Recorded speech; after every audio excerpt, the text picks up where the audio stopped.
গত কয়েকদিন আগে গোয়েন্দা সংস্থার একজন আমাকে ফোন করে বলল যে তারেক ভাই, আপনারা আওয়ামী লীগকে নিষিদ্ধ করার দাবি করেন না।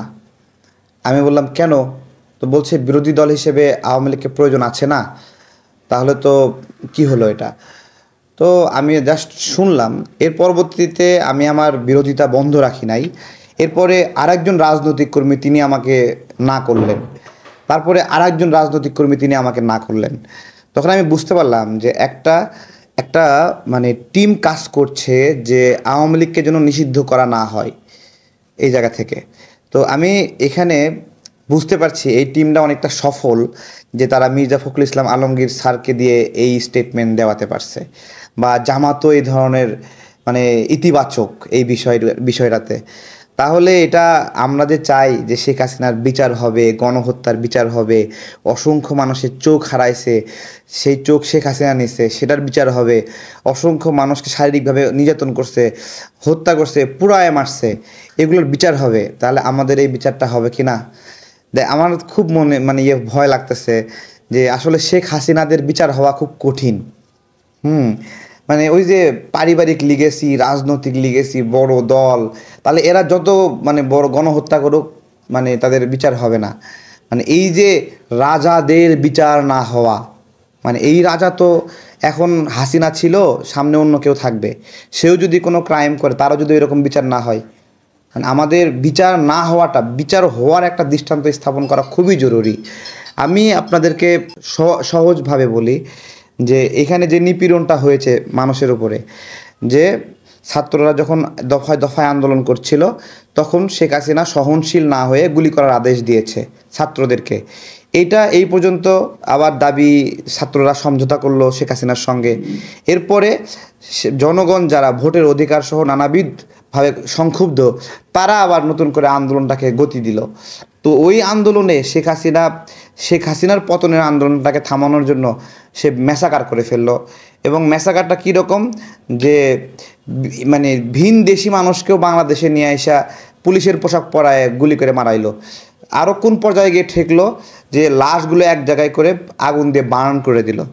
তো এইটার ভয়ঙ্কর অবস্থা, তীব্রতা কতটুকু হলে বিচার হবে না, আমি জিজ্ঞেস করছি।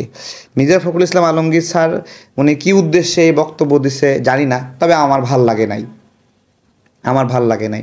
আমি জানি না, এটা আমার মনে হয় আরও যারা মানে নিপীড়নের শিকার হয়েছে শেখ হাসিনার দ্বারা, আমাদের হাজার হাজার লাখ লাখ বিএনপি বন্ধুরা নিপীড়নের শিকার হয়েছে, জামাতের ভাইয়েরা নিপীড়নের শিকার হয়েছে, সেই নিপীড়নের শিকার হওয়া মানুষগুলো শেখ হাসিনাকে রাজনীতি করতে দেওয়ার পক্ষে কিনা আমার তো মনে হয় না। মানে আমি যে অল্প নিপীড়নের শিকার হয়েছি, তাতেই আমি তাকে কোনো স্পেস দিতে চাই না। মানে এটা তো স্বাভাবিক বিষয়।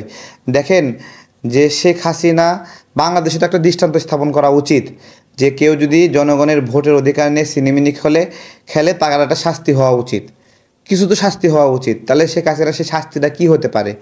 এক নাম্বার হলো গণহত্যার বিচার গণহত্যা দিয়ে, আর ভোটের বিচার ভোট দিয়ে বলতে 15 বছর না 16 বছর নাগরিকদেরকে ভোট থেকে বঞ্চিত করছে। আবার হাসিনাও 16 বছর বঞ্চিত হবে, খুব স্বাভাবিক বিষয়। কিন্তু দেখলাম যে আওয়ামী লীগকে নিষিদ্ধ করার যে দাবি বা যে মামলা, সেটা খারিজ করে দিছে। ঠিক আছে, আবার ওই দিক খারিজ করে দিচ্ছে, দেখেন কি চিকন বুদ্ধির খেল খেলতেছে। আবার এই দিক থেকে আসিফ নজরুল্লাহ সংবাদ সম্মেলন করতেছে 10 বছর নিষিদ্ধ করা যেতে পারে। ঠিক আছে, মানে ডুয়েল গেম খেলতেছে। এটা হলো আইন বিভাগ থেকে অ্যাটর্নি জেনারেল তারা আবেদন করলো যে এটা হলো মানে যৌক্তিক না, এটা খারিজ করে দিতে হবে আওয়ামী লীগ নিষিদ্ধের দাবি। দেখেন, তাহলে ওইখানে খারিজের আবেদন করলো, আবার এইদিকে আসা বদিউজ্জামান, তারপরে হলো আসিফ নজরুল স্যার সবাই মিলে সংবাদ সম্মেলন করতেছে আওয়ামী লীগের নিষিদ্ধ। মানে এইটা যে একটা কি জটিল হিসাব নিকাশ, মানে তারা ভাবছে আমরা কেউই মানে এগুলো বুঝি না। আমরা আন্দোলনের আগে যে কষ্ট করছি, আন্দোলনের সময় যে কষ্ট করছি, এখন তো উপদেষ্টাদের সাথে দেখা করা তার চেয়ে বেশি কষ্টের কাজ। মানে এই আন্দোলনে সকল যে কষ্ট লাগছে না, আন্দোলনে গেছি, লাঠি নিয়েছি, ইট নিয়েছি, পাটকেল নিয়েছি, পুলিশের সাথে কুস্তাকুস্তি করছি, এটা। কিন্তু আপনি ইচ্ছা করলেও, জোর জবরদস্ত করলেও আসিফ নজরুল স্যারের সাথে দেখা করতে পারবেন না। মানে আন্দোলন করাচ্ছে আসিফ নজরুল স্যারের সাথে দেখা করা অনেক টাফ। আসলে আমরা যে কষ্ট করে এই যে বিপ্লবটা অর্জন করলাম, এই বিপ্লবটা অর্জন করার পর থেকে প্রথম থেকে আমাদের মতো করে কিছু হচ্ছে না। আমরাও যে বিপ্লবের অংশীদার, আমাদের মতামতের যে কিছু দাবি আছে, আমাদের মতামতের কিছু গুরুত্ব আছে, আছে না? আমরা কিছুই করিনি, তাহলে আমাদের কিছু মতামত নিতে হবে না? মানে আমি মতামত দিলে এগুলো লবিং হয় বা এগুলো নেগোশিয়েটিং হয়, আর তারা মতামত দিলে এগুলো বিপ্লব হয়। মানে এটা কি ধরনের কথা, তাই না? আমরা অনেক বিষয়ে অনেক ক্ষতিগ্রস্ত মানুষকে আমরা বলেছি যে এই লোকটা 16 বছর ধরে ওএসডি হয়ে আছে, তাকে ক্ষতিপূরণ দেন আপনারা। এগুলো গুনতেছে না, গুনতেছে না। একটা মানুষকে 16 বছর ধরে ওএসডি করে রাখছে, এরকম অসংখ্য লোক আছে। আজকে আপনার হলো ওই তারেক তারেক নাজমুল, পুলিশ সদস্য, টিপকাণ্ডের ঘটনায় যাকে আপনার হলো বহিষ্কার করা হয়েছিল, সে আসছিল, দেখা করতে পারলাম না, দেখা হয় নাই আপনার হলো, কিন্তু তাকেও চাকরি ফিরে দেওয়া হয় নাই এখনো।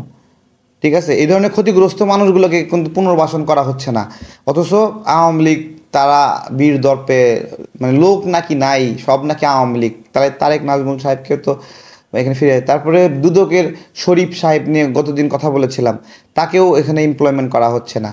তো এগুলো আমরা যে মানে কত বলছি, বলতে বলতে আমরা ক্লান্ত হয়ে যাচ্ছি। আমরা পার্সোনালি মেসেজ করি, টেক্সট করি, আমাদের মেসেজের কোনো গুরুত্ব নাই, আমাদের মেসেজ দেখেও দেখে না, কী সব বলছি। আবার যদি একটা বিরুদ্ধে বলি, সঙ্গে সঙ্গে ভয়েস মেসেজ দিয়ে বলবে, তোমরা সব কী সব করছো। ঠিক আছে, এই হলো চলছে এখন।